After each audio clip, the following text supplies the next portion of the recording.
सत श्री अकाल जी। वाहिगुरू जी का खालसा वाहिगुरू जी की फतेह।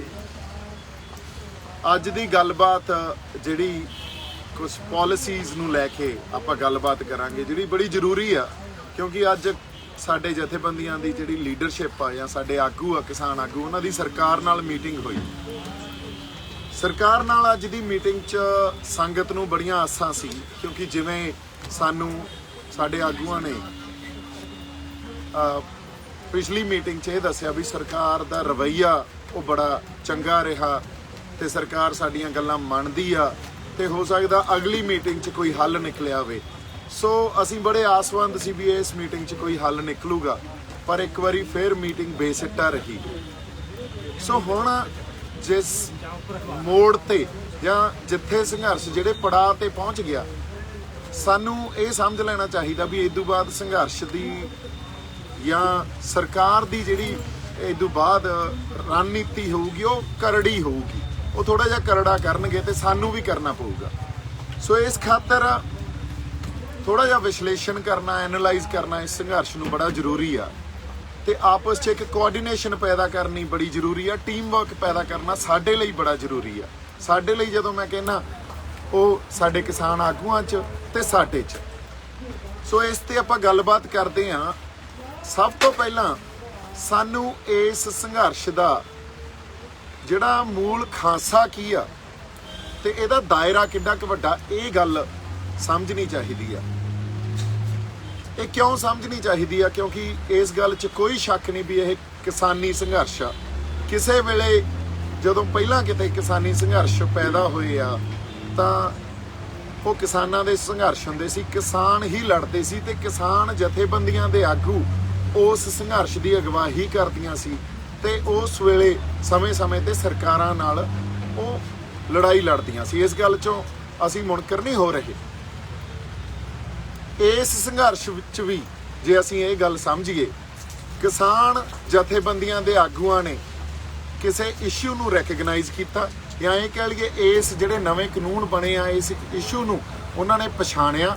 इस गल दे उत्ते फिर लामबंदी होई, वो भी किसान जथेबंदियां ने आपदे कैडर के थ्रू की। इस गल तो भी मुनकर नहीं हो सकते। ये गल बिल्कुल सेहरा किसान जथेबंदियां ते आगूआं नूं जांदा भी सारी जिहड़ी इशू नूं पछाणन तो लैके लामबंदी तक दा सफ़र आ वो बाखूबी साडे किसान आगूआं ने निभाया। पर हुण इहदा मूल खांसा की आ, ये सानूं समझना चाहिदा। जो संघर्ष दा हुण रूप साडे सामने आ रहा ते जिस तरह की व्यापक पार्टिसिपेशन या शमूलीयत सामने आ रही आ, उस गल तो सानू ये गल समझ लैनी चाहिदी आ ते ये गल मन भी लैनी चाहिदी आ भी ये कल्ले किसानां दा संघर्ष नहीं रहा। हालांकि मैं भी किसान परिवार चों आ, सारी जिंदगी दादे ने प्यो ने किसानी ही कीती आ ते किसान परिवार नाल संबंधित हाँ। पर ये गल इस करके सानू समझ लेनी चाहिदी है क्योंकि इसदा दायरा बहुत वड्डा हो गया ते ये इस संघर्ष दा खासियत भी है। इस संघर्ष की इहदा खांसा जिहड़ा वो कल्ला किसानां दा संघर्ष नहीं रहा।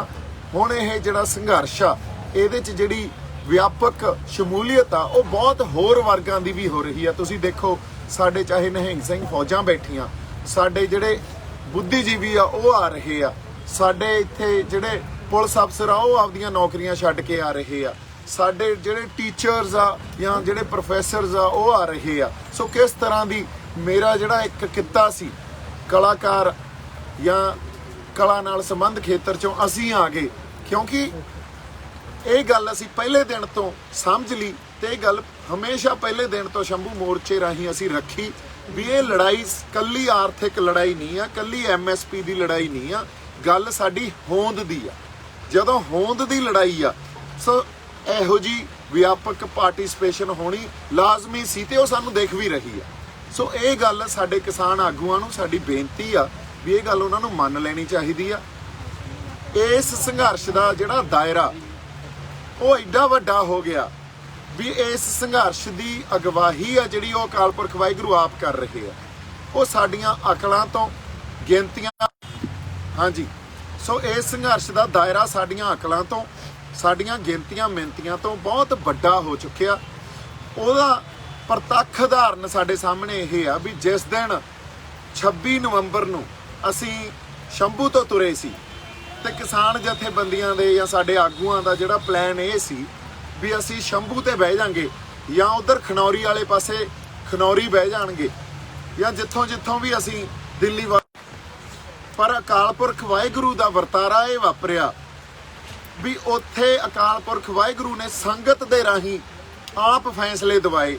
ਸੰਗਤ ਉਹਨਾਂ ਬਾਰਡਰਾਂ ਤੇ ਨਹੀਂ ਬੈਠੀ ਤੇ ਦਿੱਲੀ ਨੂੰ ਆ ਕੇ ਘੇਰ ਲਿਆ। ਬੋਲੇ ਸੋ ਨਿਹਾਲ। ਸੋ ਦਿੱਲੀ ਨੂੰ ਆ ਕੇ ਘੇਰ ਲਿਆ।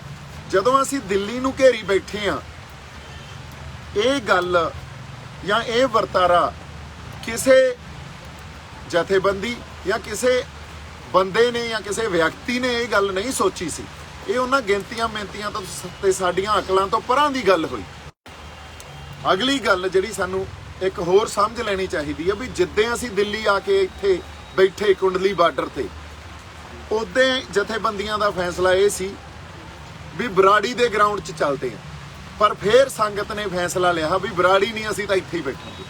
ਸੋ ਇਹ ਦੋ ਪ੍ਰਤੱਖ ਉਦਾਹਰਨਾਂ ਸਾਡੇ ਸਾਹਮਣੇ ਆ, ਜੀ ਤੋਂ ਸਾਨੂੰ ਇਹ ਪਤਾ ਲੱਗਦਾ ਵੀ ਇਹ ਸਾਡੀਆਂ ਗਿਣਤੀਆਂ ਮਿੰਤੀਆਂ ਤੋਂ, ਸਾਡੀਆਂ ਅਕਲਾਂ ਤੋਂ ਪਰਾਂ ਦੀਆਂ ਗੱਲਾਂ ਹੋ ਰਹੀਆਂ ਤੇ ਇਸ ਸੰਘਰਸ਼ ਦੀ ਅਗਵਾਈ ਅਕਾਲ ਪੁਰਖ ਵਾਹਿਗੁਰੂ ਆਪ ਕਰ ਰਹੇ ਆ। ਇੱਥੇ ਕਿਸੇ ਜਥੇਬੰਦੀ ਦੀ ਅਗਵਾਈ ਨਹੀਂ ਆ, ਕਿਸੇ ਵਿਅਕਤੀ ਦੀ ਅਗਵਾਈ ਨਹੀਂ ਆ। ਇਸ ਲਈ ਸਾਨੂੰ ਉਸ ਅਕਾਲ ਪੁਰਖ ਵਾਹਿਗੁਰੂ ਦੀ ਜਾਂ ਇੱਕ ਡਿਵਾਈਨ ਇੰਟਰਵੈਂਸ਼ਨ ਆ ਜਿਹਨੂੰ ਕਹਿੰਦੇ ਆ, ਜਾਂ ਜਿਹਨੂੰ ਕਹਿੰਦੇ ਆ ਵੀ ਅਧਿਆਤਮਕ ਜਿਹੜੀ ਗੱਲ ਵਾਪਰ ਰਹੀ ਹੈ, ਇਹਨੂੰ ਪਛਾਣ ਲੈਣਾ ਚਾਹੀਦਾ। ਸੋ ਉਸ ਗੱਲ ਨੂੰ ਪਛਾਣ ਕੇ ਇਹ ਗੱਲ ਮੰਨ ਲੈਣੀ ਚਾਹੀਦੀ ਆ ਵੀ ਅਕਾਲ ਪੁਰਖ ਵਾਹਿਗੁਰੂ ਜੋ ਕਰ ਰਿਹਾ ਉਹ ਉਹਦੀ ਰਜ਼ਾ 'ਚ ਹੋ ਰਿਹਾ ਤੇ ਸੰਗਤ ਰੂਪੀ ਫੈਸਲੇ ਦੇ ਰਾਹੀਂ ਹੋ ਰਿਹਾ। ਤੁਸੀਂ ਇਹ ਦੇਖੋ, ਇਹ ਗੱਲ ਬੜੀ ਬਾਕਮਾਲ ਆ ਵੀ ਸੰਗਤ ਦੇ ਫੈਸਲੇ, ਸੰਗਤ ਕਿਤੇ ਕੋਈ ਜਗ੍ਹਾ ਨਹੀਂ ਮਿਥੀ ਹੋਈ ਉਹਨਾਂ ਨੇ ਵੀ ਕਿਤੇ ਬੈਠ ਕੇ ਜਗ੍ਹਾ ਮਿਥੀ ਆ ਤੇ ਸੰਗਤ ਉੱਥੋਂ ਫੈਸਲੇ ਲੈ ਰਹੀ ਆ। ਨਹੀਂ, ਸੰਗਤ ਵਾਹਿਗੁਰੂ ਦੇ ਰਾਹੀਂ, ਅਕਾਲ ਪੁਰਖ ਵਾਹਿਗੁਰੂ ਦੇ ਰਾਹੀਂ ਉਹਨਾਂ ਦੇ ਮਨਾਂ 'ਚ ਹੀ ਗੱਲ ਵਸ ਜਾਂਦੀ ਆ ਤੇ ਥਾਂ ਤੇ ਹੀ ਫੈਸਲੇ ਲੈ ਲੈਂਦੀ ਆ। ਇਹ ਗੱਲ ਬਾਕਮਾਲ ਆ। ਇਹ ਗੱਲ ਪਹਿਲਾਂ ਕਦੇ ਨਹੀਂ ਦੇਖੀ ਗਈ ਸੀ। ਇਸ ਸੰਘਰਸ਼ 'ਚ ਪਹਿਲੀ ਵਾਰੀ ਇਹ ਗੱਲ ਸਾਡੇ ਸਾਹਮਣੇ ਆਈ ਹੈ। ਇਸੇ ਕਰਕੇ ਆਪਾਂ ਵਾਰ-ਵਾਰ ਇਹ ਗੱਲ ਕਹਿ ਰਹੇ ਹਾਂ ਵੀ ਇਹ ਇਤਿਹਾਸਕ ਵਰਤਾਰਾ ਵਾਪਰ ਰਿਹਾ।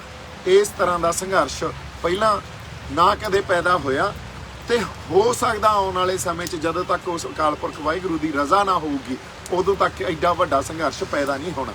ਸੋ ਇਸ ਸੰਘਰਸ਼ ਦਾ ਮੂਲ ਖਾਂਸਾ ਤੇ ਇਸ ਸੰਘਰਸ਼ ਦਾ ਦਾਇਰਾ, ਇਹ ਸਾਨੂੰ ਸਮਝ ਲੈਣਾ ਚਾਹੀਦਾ ਕਿ ਇਹ ਸੰਘਰਸ਼ ਸੰਗਤ ਦਾ, ਇਹ ਸੰਘਰਸ਼ ਲੋਕਾਂ ਦਾ, ਇੱਥੇ ਕਿਸੇ ਜਥੇਬੰਦੀ ਜਾਂ ਕਿਸੇ ਵਿਅਕਤੀ ਦਾ ਗਲਬਾ ਨਹੀਂ ਹੈ ਇਸ ਸੰਘਰਸ਼ ਤੇ ਜੇ ਲੋਕਾਂ ਦਾ ਸੰਘਰਸ਼ ਆ ਫਿਰ ਲੋਕਾਂ ਦੀ ਜਾਂ ਲੋਕਾਂ ਦੇ ਜਿਹੜੇ ਨੁਮਾਇੰਦੇ ਆ ਉਹਨਾਂ ਦਾ ਸਾਨੂੰ ਰਿਪਰੈਜ਼ੈਂਟੇਸ਼ਨ ਲੈ ਲੈਣੀ ਚਾਹੀਦੀ ਆ।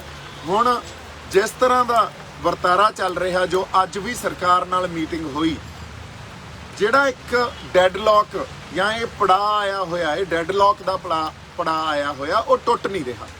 1 ਮਹੀਨਾ ਜਾਂ ਉਦੋਂ ਜ਼ਿਆਦਾ ਦਿਨ ਹੋ ਗਏ ਸਾਨੂੰ ਇੱਥੇ, 1 ਮਹੀਨਾ 4, 5, 6 ਦਿਨ ਹੋ ਗਏ ਹੋਣੇ ਆ ਬੈਠਿਆਂ ਨੂੰ ਤੇ ਡੈਡਲੌਕ ਟੁੱਟ ਨਹੀਂ ਰਿਹਾ। ਅਸੀਂ ਹਜੇ ਵੀ ਜਾਬਤੇ 'ਚ, ਅਸੀਂ ਚੜ੍ਹਦੀ ਕਲਾ 'ਚ ਤੇ ਸਾਡਾ ਏਕਾ ਵੀ ਬਰਕਰਾਰ ਆ। ਵਾਰ-ਵਾਰ ਆਪਾਂ ਇਹ ਗੱਲ ਕਹਿ ਰਹੇ ਹਾਂ ਵੀ ਕਿਸਾਨ ਮਜ਼ਦੂਰ ਏਕਤਾ ਜਿਹੜੀ ਜਿੰਦਾਬਾਦ। ਸੋ ਏਕਤਾ ਜਿਹੜਾ ਲਫ਼ਜ਼ ਆ, ਇਹ ਜਿਹੜਾ ਸਾਨੂੰ ਸਮਝ ਲੈਣਾ ਚਾਹੀਦਾ ਵੀ ਸਾਨੂੰ ਸਾਡੀ ਏਕਤਾ ਤਾਂ ਹੀ ਅਸੀਂ ਦਿਖਾ ਪਾਵਾਂਗੇ ਜੇ ਕੱਲਾ ਉਹ ਨਾਅਰਿਆਂ 'ਚ ਨਾ ਹੋਵੇ, ਜੋ ਪ੍ਰੈਕਟਿਸ 'ਚ ਵੀ ਜਾਂ ਸਾਰਾ ਡਿਸਕੋਰਸ ਜੋ ਚੱਲ ਰਿਹਾ ਉੱਥੇ ਵੀ ਸਾਨੂੰ ਦਿਖੇ। ਹੁਣ ਡਿਸਕੋਰਸ ਕੀ ਚੱਲ ਰਿਹਾ ਅੱਜ, ਜਿਹੜਾ ਡੈਡਲੌਕ ਕ੍ਰੀਏਟ ਹੋਇਆ ਉਸ ਡੈਡਲੌਕ ਨੂੰ ਤੋੜਨ ਦੇ ਲਈ ਜਾਂ ਸਾਡੀ ਰਣਨੀਤੀ ਘੜਨ ਲਈ ਸਾਡੇ ਕੋਲੇ ਕੁਝ ਆਈਡੀਆਜ਼ ਆ। ਥੋੜਾ ਜਿਹਾ ਇੱਧਰ ਨੂੰ ਘੁਮਾਓ ਜੀ। ਹਾਂਜੀ, ਸਾਡੇ ਕੋਲੇ ਕੁਝ ਆਈਡੀਆਜ਼ ਆ। ਉਹ ਆਈਡੀਆਜ਼ ਅਸੀਂ ਤੁਹਾਡੇ ਨਾਲ ਬੈਠ ਕੇ, ਖਾਸ ਤੌਰ ਤੇ ਕਿਸਾਨ ਜਥੇਬੰਦੀਆਂ ਦੀ ਲੀਡਰਸ਼ਿਪ ਨਾਲ ਬੈਠ ਕੇ ਡਿਸਕਸ ਕਰਨਾ ਚਾਹੁੰਦੇ ਆ, ਕਿਉਂਕਿ ਇਹ ਕੋਈ ਬਹੁਤ ਚੰਗੀ ਜਾਂ ਸੋਹਣੀ ਗੱਲ ਨਹੀਂ ਹੁੰਦੀ ਵੀ ਅਸੀਂ ਤੁਹਾਡੇ ਰੂਬਰੂ ਸੋਸ਼ਲ ਮੀਡੀਆ ਰਾਹੀਂ ਹੋਈਏ, ਹੋਰ ਸਾਡੇ ਕੋਲੇ ਕੋਈ ਰਾਹ ਨਾ ਹੋਵੇ ਤੇ ਤੁਸੀਂ ਸੋਸ਼ਲ ਮੀਡੀਆ ਰਾਹੀਂ ਅਟੈਕ ਕਰਨ ਲੱਗ ਜਾਓ ਤੇ ਆਈਡੀਆਜ਼ ਨੂੰ ਜਨਰੇਟ ਹੀ ਨਾ ਹੋਣ ਦਿਓ ਤੇ ਵਾਰ-ਵਾਰ ਇਹ ਗੱਲ ਪਰਸਨਲ ਅਟੈਕ ਰਾਹੀਂ ਕਹਿਣ ਲੱਗ ਜਾਓ ਵੀ ਇਹ ਤਾਂ RSS ਆ, ਇਹ ਤਾਂ ਏਜੰਸੀਆਂ ਦੇ ਬੰਦੇ ਆ, ਇਹ ਤਾਂ ਦੋ ਫਾੜ ਕਰ ਰਹੇ ਆ ਸੰਘਰਸ਼ ਨੂੰ। ਸੋ ਮੇਰੀ ਇੱਕ ਹੱਥ ਜੋੜ ਕੇ ਬੇਨਤੀ ਆ ਸਾਡੇ ਆਗੂਆਂ ਨੂੰ, ਤੁਹਾਡੀ ਅਗਵਾਈ 'ਚ ਇਹ ਸੰਘਰਸ਼ ਲੜ ਰਹੇ ਆ, ਤੁਹਾਡੀ ਅਗਵਾਈ 'ਚ ਸੰਘਰਸ਼ ਲੜਾਂਗੇ, ਪਰ ਤੁਸੀਂ ਸਾਡੇ ਜਿਹੜੇ ਕੋਈ ਸਲਾਹਾਂ ਜਾਂ ਆਈਡੀਆਜ਼ ਆ ਉਹਨੂੰ ਲਓ। ਜੇ ਤੁਹਾਨੂੰ ਚੰਗੇ ਲੱਗੇ ਤਾਂ ਤੁਸੀਂ ਮੰਨ ਲਿਓ, ਜੇ ਨਹੀਂ ਚੰਗੇ ਲੱਗੇ ਤਾਂ ਨਾ ਮੰਨਿਓ। ਸੋ ਅਗਵਾਈ ਤਾਂ ਤੁਹਾਡੀ ਆ। ਸੋ ਇਸ ਲਈ ਅਗਲੀ ਗੱਲ ਜਿਹੜੀ ਮੈਂ ਕਰਨੀ ਚਾਹੁੰਦਾ ਸੀ ਵੀ ਸਟੇਜ ਤੋਂ ਬੋਲਣ ਵਾਸਤੇ ਮੈਂ ਜਾਂ ਸਾਡਾ ਕੋਈ ਵੀ ਬੰਦਾ ਇੱਥੇ ਨਹੀਂ ਆਇਆ। ਅਸੀਂ ਸਟੇਜਾਂ ਤੋਂ ਬੋਲਣ ਨਹੀਂ ਆਏ। ਤੁਸੀਂ ਜੇ ਕਹਿ ਰਹੇ ਹੋ ਵੀ ਸਟੇਜਾਂ ਤੋਂ ਤੁਸੀਂ ਨੇੜੇ ਤੇੜੇ ਵੀ ਨਾ ਆਇਓ, ਨਾ ਬੋਲਿਓ, ਸਿਰ ਮੱਥੇ, ਹਜੇ ਵੀ ਸਿਰ ਮੱਥੇ। ਅਸੀਂ ਇਹ ਕਹਿ ਰਹੇ ਹਾਂ ਵੀ ਸਟੇਜ ਤੋਂ ਆਪਾਂ ਨਹੀਂ ਬੋਲਾਂਗੇ, ਪਰ ਅਸੀਂ ਇਕੱਠੇ ਬਹਿ ਕੇ ਗੱਲਬਾਤ ਆਪਸ 'ਚ ਤਾਂ ਕਰ ਸਕਦੇ ਹਾਂ। ਜੇ ਸਰਕਾਰ ਜਿਹੜੀ ਅੱਜ ਸਾਡੀ ਦੁਸ਼ਮਣ ਆ, ਜੇ ਤੁਸੀਂ ਉਹਨਾਂ ਨਾਲ ਇੰਨੀਆਂ ਮੀਟਿੰਗਾਂ ਕਰ ਸਕਦੇ ਹੋ ਤਾਂ ਸਾਡਾ ਤਾਂ ਕੋਈ ਪਰਸਨਲ ਵੈਰ ਹੀ ਨਹੀਂ ਨਾ, ਸਾਡਾ ਤਾਂ ਕੁਝ ਨਹੀਂ ਵੰਡਿਆ, ਤੇ ਅਸੀਂ ਆਪਸ 'ਚ ਬੈਠ ਕੇ ਵੀ ਗੱਲਬਾਤ ਕਰ ਸਕਦੇ ਹਾਂ। ਕੀ ਪਤਾ ਜਿਹੜਾ ਇਸ ਡੈਡਲੌਕ ਨੂੰ ਤੋੜਨ ਦਾ ਹੱਲ, ਕਈ ਵਾਰੀ ਸਾਨੂੰ ਲੱਗਦਾ ਹੁੰਦਾ ਵੀ ਹੱਲ ਇੱਕੋ ਪਾਸੇ ਪਿਆ, ਕੀ ਪਤਾ ਉਹ ਦੂਜੇ ਪਾਸੇ ਹੱਲ ਪਿਆ ਹੋਵੇ ਤੇ ਉਹ ਹੱਲ ਸਾਨੂੰ ਦੇਖ ਹੀ ਨਹੀਂ ਰਿਹਾ ਹੋਵੇ, ਤੇ ਅਸੀਂ ਉਹ ਹੱਲ ਤੁਹਾਨੂੰ ਦਿਖਾਉਣ 'ਚ ਆਪਦੀ ਥੋੜੀ ਬਹੁਤ ਹੈਲਪ ਕਰ ਦਈਏ, ਥੋੜੀ ਬਹੁਤ ਸਹਾਇਤਾ ਕਰ ਦਈਏ। ਸੋ ਇਸ ਖਾਤਰ ਮੇਰੀ ਤੁਹਾਨੂੰ ਜਿਹੜੀ ਬੇਨਤੀ ਆ ਹੱਥ ਜੋੜ ਕੇ ਵੀ ਇੱਕ ਤਾਂ ਸਾਨੂੰ ਕੋਆਰਡੀਨੇਸ਼ਨ ਆਪਸ 'ਚ ਬਣਾਉਣੀ ਚਾਹੀਦੀ ਆ। ਇਹ ਸਾਡੇ ਸੰਘਰਸ਼ ਲਈ ਵੀ ਜ਼ਰੂਰੀ ਆ। ਜੇ ਅਸੀਂ ਕੋਆਰਡੀਨੇਸ਼ਨ ਆਪਸ 'ਚ ਨਹੀਂ ਬਣਾ ਕੇ ਚੱਲਾਂਗੇ ਤਾਂ ਸਰਕਾਰਾਂ ਤਾਂ ਇਹ ਚਾਹੁੰਦੀਆਂ ਫਿਰ। ਔਰ ਜੇ ਕਿਤੇ ਜੇ ਸਾਡੇ ਵਖਰੇਵੇਂ ਵੀ ਸੀ, ਦੇਖੋ ਵਖਰੇਵੇਂ ਜਿਹੜੇ ਸੀ ਉਹ ਸਿਧਾਂਤਕ ਸੀ ਜਾਂ ਉਹ ਸੰਘਰਸ਼ ਦੇ ਪੈਂਤੜਿਆਂ ਨੂੰ, ਰਣਨੀਤੀ ਨੂੰ ਲੈ ਕੇ ਸੀ। ਵਖਰੇਵੇਂ ਕੋਈ ਪਰਸਨਲ ਵਖਰੇਵੇਂ ਥੋੜੀ ਆਪਣੇ। ਸੋ ਜੇ ਸਿਧਾਂਤਕ ਵਖਰੇਵਿਆਂ ਤੇ ਅਸੀਂ ਇੱਕ ਦੂਜੇ ਦੇ ਖਿਲਾਫ ਪੋਜੀਸ਼ਨ ਲੈ ਲਾਂਗੇ, ਇਹ ਤਾਂ ਪੋਲੀਟੀਕਲ ਪਾਰਟੀਆਂ ਕਰਦੀਆਂ ਹੁੰਦੀਆਂ ਵੀ ਜਿਹੜਾ ਸਾਡੇ ਖਿਲਾਫ ਸਿਧਾਂਤਕ ਤੌਰ ਤੇ ਪੋਜੀਸ਼ਨ ਲੈ ਜੇ ਉਹਨੂੰ ਤੁਸੀਂ ਹੁਣ ਪਰਸਨਲ ਅਟੈਕ ਕਰਨਾ ਸ਼ੁਰੂ ਕਰ ਦਿਓ। ਸੋ ਪਰਸਨਲ ਅਟੈਕ ਅੱਜ ਤੱਕ ਮੈਂ ਆਪਦੇ ਕਿਸੇ ਗੱਲ 'ਚ ਜਾਂ ਸਾਡੇ ਕਿਸੇ ਬੰਦੇ ਨੇ ਜਥੇਬੰਦੀਆਂ ਦੇ ਆਗੂਆਂ ਤੇ ਕੋਈ ਪਰਸਨਲ ਅਟੈਕ ਨਹੀਂ ਕੀਤਾ। ਹਮੇਸ਼ਾ ਹੀ ਇਹ ਗੱਲ ਲੈ ਕੇ ਗਏ ਆ ਵੀ ਜਥੇਬੰਦੀਆਂ ਦੇ ਆਗੂ ਸਤਿਕਾਰਯੋਗ ਆ। ਉਹਨਾਂ ਨੇ ਜਿਹੜੀਆਂ ਲੜਾਈਆਂ 40-50 ਸਾਲਾਂ 'ਚ ਲੜੀਆਂ, ਉਹ ਲੜਾਈਆਂ ਦੀ ਵੀ ਅਸੀਂ ਕਦਰ ਕਰਦੇ ਹਾਂ, ਉਸ ਲੜਾਈਆਂ ਨੂੰ ਵੀ ਅਸੀਂ ਮੰਨਦੇ ਹਾਂ।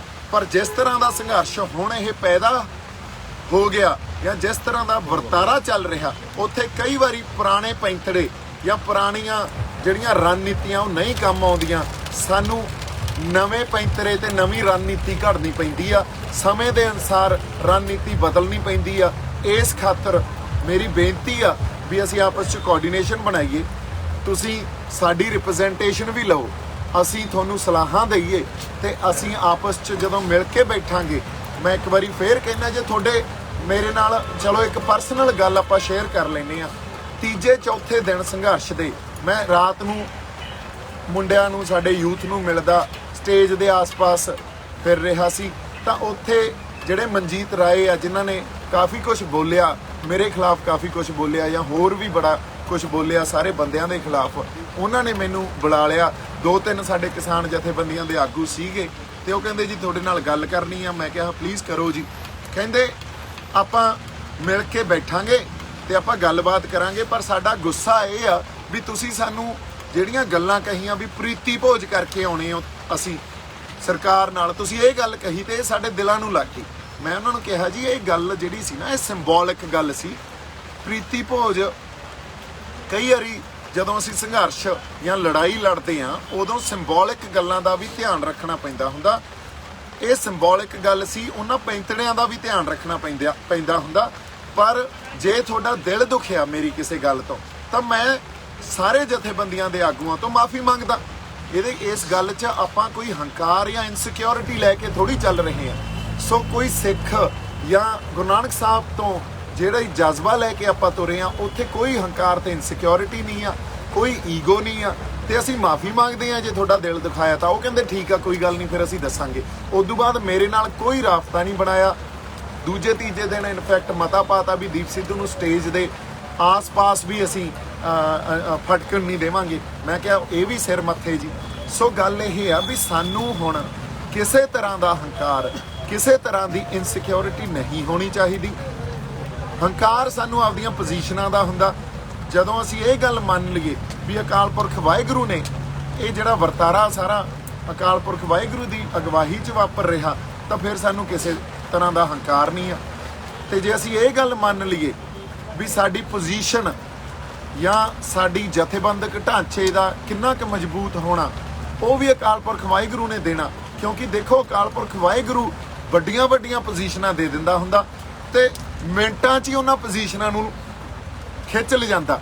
ਸੋ ਇਸ ਖਾਤਰ ਇੱਥੇ ਕ੍ਰੈਡਿਟ ਕਿਸੇ ਨੂੰ ਨਹੀਂ, ਸਾਨੂੰ ਇਹ ਕ੍ਰੈਡਿਟ ਵਾਰ 'ਚ ਨਹੀਂ ਪੈਣਾ ਚਾਹੀਦਾ ਵੀ ਸਾਰਾ ਸਿਹਰਾ ਸਾਡੇ ਸਿਰ ਤੇ ਬੰਨਿਆ ਜਾਵੇ, ਜਾਂ ਸਾਡੀ ਪੋਜੀਸ਼ਨ ਡਾਊਨ ਹੁੰਦੀ ਆ, ਜਾਂ ਇਹ ਗੱਲ ਵੀ ਸਾਡਾ ਜਥੇਬੰਦਕ ਢਾਂਚਾ ਕਮਜ਼ੋਰ ਹੁੰਦਾ ਜੇ ਦੂਜੇ ਬੰਦਿਆਂ ਨੂੰ ਅੱਗੇ ਲੈ ਕੇ ਆਉਣੇ ਆ ਜਾਂ ਉਹਨਾਂ ਨਾਲ ਗੱਲਬਾਤ ਕਰਦੇ ਆ।